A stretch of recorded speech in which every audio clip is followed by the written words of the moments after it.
The next morning, the sun rose in pretty much the same way it had over the past 1,000 years. But this morning it was slightly different.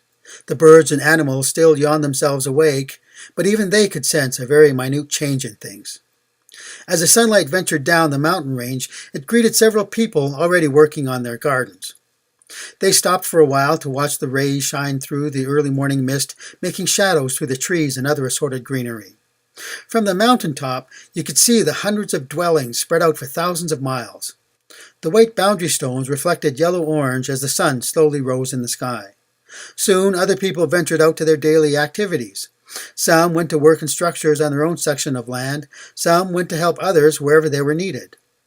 Below the mountain, the lake dwellings started coming to life.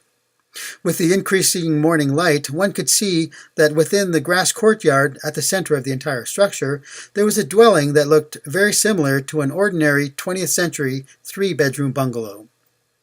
Larger and equally beautiful housing sections were built around it, complementing the whole layout and overall structure. Several birds flew down and landed on a clear shield-like covering over the courtyard, then just as quickly left when several people walked yawning from one section to the next. Inside one of the sections, Flureisha was just removing breakfast from the heating device. A voice called to her from the outside. She looked into the courtyard and waved as best she could. Then, turning off the device with her elbow, she brought the two small plates over to Iree, who was just putting on his robe and trousers. They pecked each other on the lips, sat on the bed, gave thanks, then ate. It didn't take long this morning, as there were things to do.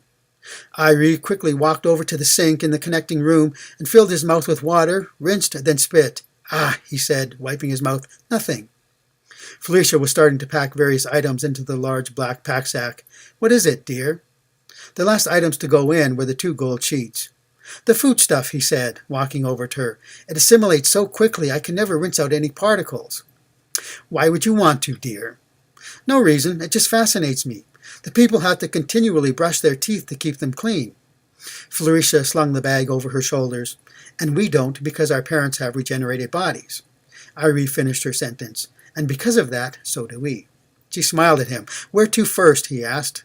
She readjusted her pack sack, took both his hands, kissed him, then said, "I'm not telling.